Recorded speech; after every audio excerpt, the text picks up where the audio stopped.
What's going on, guys? Bearded Storyteller here. Apologize, I'm a little bit under the weather today, but throat not feeling so good. Feel like I've been eating a bunch of cactuses all day today. But anyway, wanted to talk to you guys about my Tisas 1911 carry model.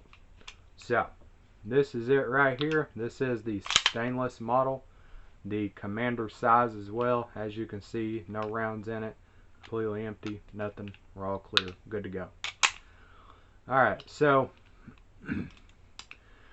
this guy right here, all I have done to it is it's got some rosewood grips on it and then a little bit of skateboard tape up here, you know, because it's a little slippery when you first get it. And wasn't too much crazy about the factory black plastic checkered grips. So got some of these and put it on there. As you can see, it's quite beautiful too. Got a nice sheen to it. Need to clean them a little bit, but other than that, it does okay. And the skateboard tape up here really helps for them hot days at the range. But I paid $560 for this, brand new. Of course, it came with the case, two 8-round magazines. It is chambered in 45 ACP or 45 automatic Colt pistol, whatever you want to call it.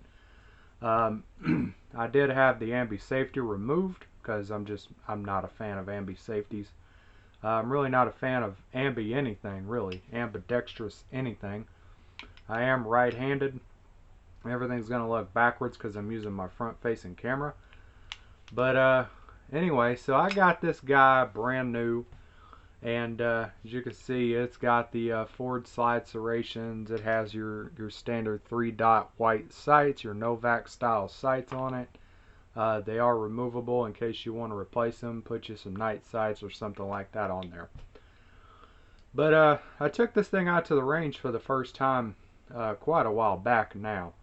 And originally when I was running it, I was using these really cheap eBay mags. These kind of, I don't know, I think they're like $14, $15. Really, there's like no name on these things. Just has a symbol and it says 45 ACP and then S-S, like that's it.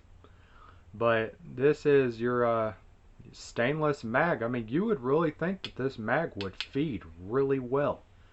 I bought two of these, but I'm out there at the range, and you know, as you can see, first of all, it's empty. There's nothing in it, all right. But you know, first of all, I was having some problems getting it to seat in there all the way. Once you get it seated, though, you know, it's good to go. It locked the slide back and everything. But man, I'm telling you, I had some feeding issues out of this thing, like really bad. So within the first 50 rounds, I had 4 failure to feeds. Every one of them were failure to feeds. So I switched to the magazines that come with it from the factory, which are these 8-round, supposedly they're Metgar mags, but they do not have Metgar wrote anywhere on them. Anyway, the followers are totally different, as you can see. So I tried these. You know, I ran these and they seat in there nice and smooth, you know, but I don't like the fact that they stick out here on the bottom. I like the flush look, you know, I don't know. It's just me, but anyway. So these fed great. I didn't have any issues out of these at all whatsoever. So ended up getting on eBay and I ordered some more Metgar mags, but this one is a 7-rounder and it is a flush fit mag, and it actually has Metgar wrote on it right there, as you can see. Maybe because my phone's old and outdated and obsolete and blurry and backwards and messed up and got a lot of drug problems, but anyway, so this 7-rounder right here, it has an anti-tilt follower. You know, put it in there, feeds smooth, no issues, seats just fine.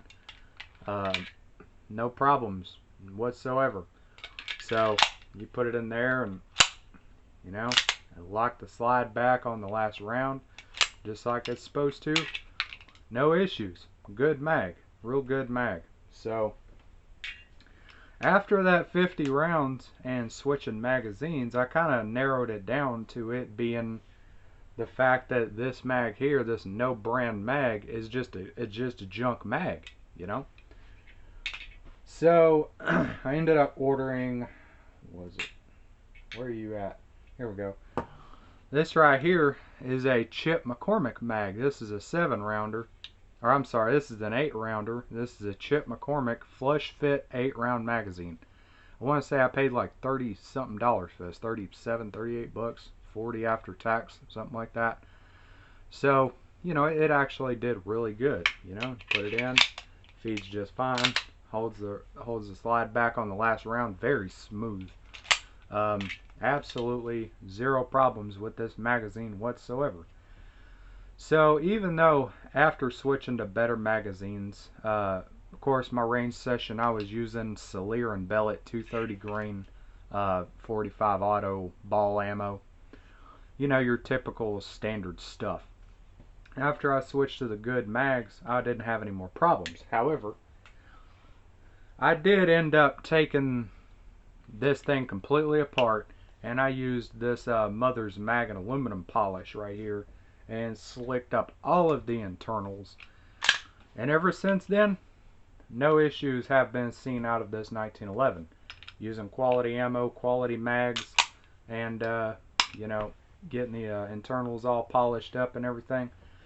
You know, I mean, it's pretty standard industry practice for me to polish up the feed ramp on all of my firearms anyway. But I tell you what, you know, just because it's cheap doesn't always mean that it's bad. I mean, I have seen $1,500 Kimbers malfunction.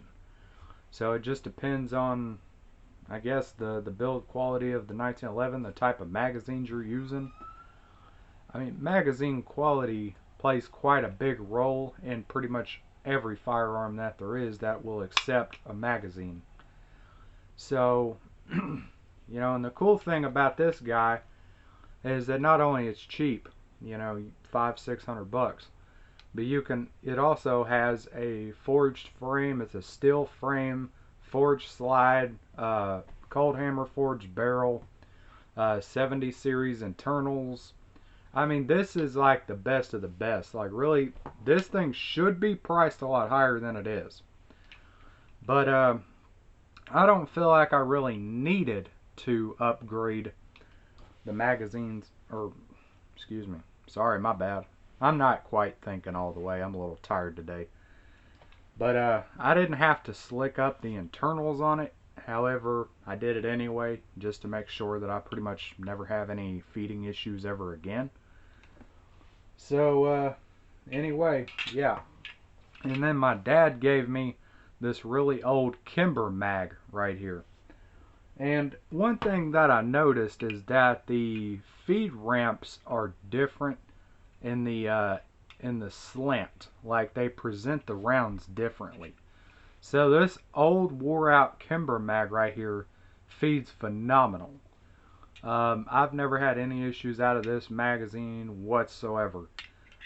It presents the round more up, you know, straight up in the air, more at a steeper angle, I guess you can say. Whereas this one, the cheap no-name magazine, it just kind of, like, I'll show you. So let's see here. One there. Alright. So as you can see, it's like the pitch angle is totally different. Get these lined up best as I can. The pitch angles are just a little bit different. This is the Kimber mag and this is the no-name mag right here. As you can see, one is a little more flat than the other. I don't know if you can tell that on camera or not. Not 100% sure, but yeah. So the Kimber mag feeds really well. Never had any issues.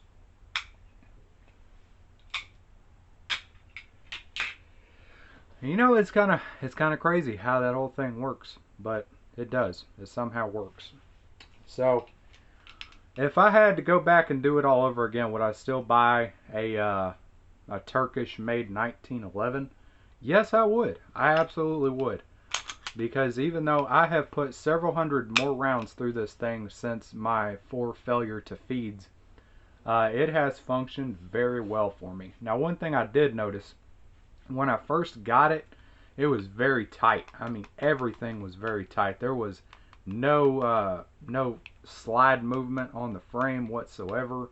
Everything was really, really tight, very like stiff to kind of cycle it, by hand.